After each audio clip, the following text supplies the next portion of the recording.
Tomorrow I am going to PricewaterhouseCoopers to visit the LA office, get to meet some people, and develop some relationships. Now, in anticipation to this office visit, I have done a bit of research. And fairly recently, PricewaterhouseCoopers has been dealing with issues specifically with their Chinese branch and specifically relating to Evergrande. Evergrande is a property developer in China. They became a very large property developer, and essentially, for the past few years, they have been committing a bunch of fraud and lying about all of their finances and misleading the public, um, and eroding a lot of trust in the Chinese financial systems. Now, why does this matter? Who cares? How is this relevant to me going to PwC tomorrow? Evergrande's auditor was PricewaterhouseCoopers. Funny enough, the firm that I am going to soon be working for has just aided in committing one of the biggest financial frauds in China's history. So, as Evergrande is over leveraging on their properties and continuing to grow at massive unsustainable rates, Pricewaterhouse is helping them or turning a blind eye to the failures of the company, and they continued to release financial records that showed that nothing was wrong with the company. Now, of course, this could not continue forever. It eventually came to a stop, and it came to an abrupt stop and a violent stop. Evergrande is currently worth about nothing. Their stock is like 99.999% down on the foreign markets, and Pricewaterhouse was pretty recently fined $62 million USD, which is one of the largest fines the Chinese government has ever issued to a company. They also are getting their Chinese branch shut down for half a year. So pretty significant. Pricewaterhouse also audits Alibaba, which is a massive company on the US exchanges, a massive company in China. They do all of the pretty much all the wholesale. They're the online marketplace for all of the Chinese wholesale. And so far, about 50 of PricewaterhouseCoopers PwC's clients have already pulled out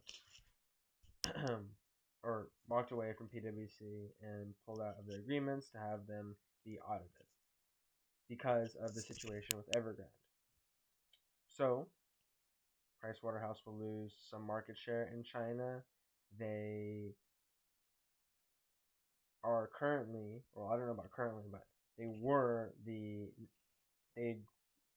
made the most money in China out of the big four. However, after the situation, I am not sure if they will still be number one in China. Maybe Deloitte will overtake them, or whoever is second highest in China. I assume it's Deloitte because Deloitte is the biggest, but who knows?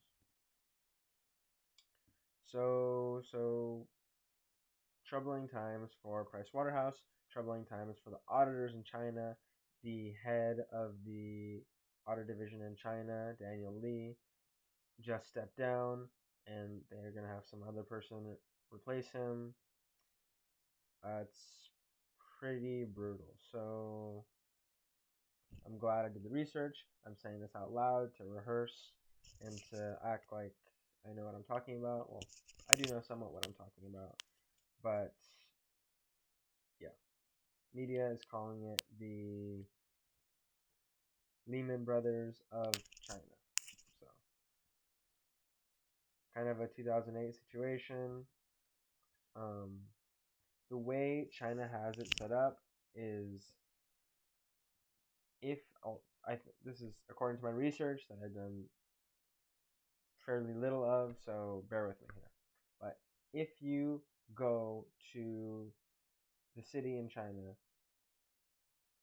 and you want to live there, China will let you stay in an apartment for free. And before, 10, 20 years ago, most of the people lived in rural areas and a smaller amount of people lived in the urban areas. And over time, the rural areas have been decreasing in population while the urban areas have been increasing. So over time, rural has been going down and urban's going up. So all these people that move to the city need places to live. And so since China offers them for free, China gives property developers money to build these buildings. And companies like Evergrande get these loans, build these buildings, and people stay in there. And it's subsidized all by the Chinese government. The only issue that arises is when the company who is building all of these apartment buildings over leverages itself, gets too big for what it can handle, and starts using unsustainable practices to continue growth.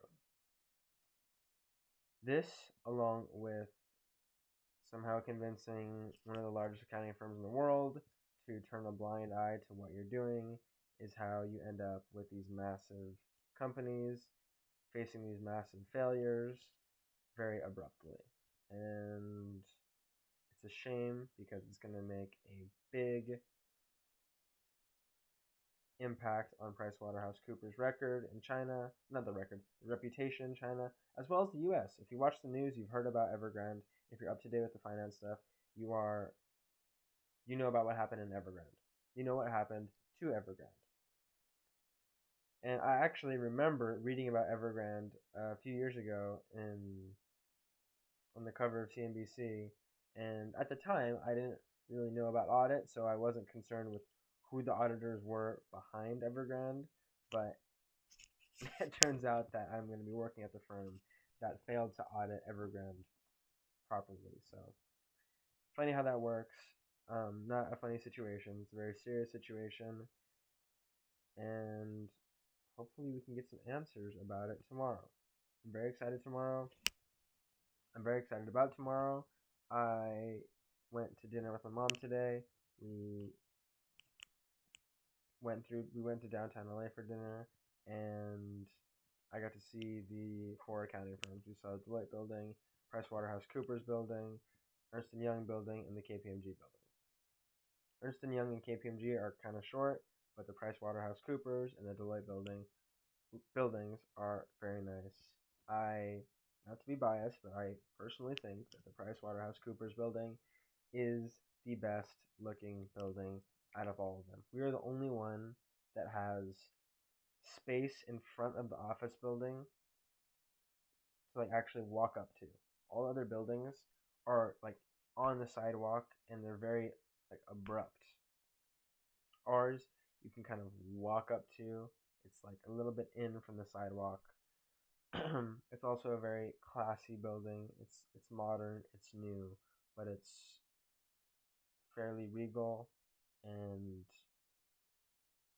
fairly professional. So it's nice. It's not just all modern. The Deloitte building is all modern and it's very dark. Just I guess Deloitte, they're all black, but it's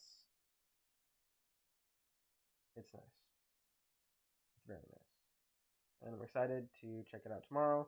I'm excited to grill some of the people that I meet. And I'm excited to learn.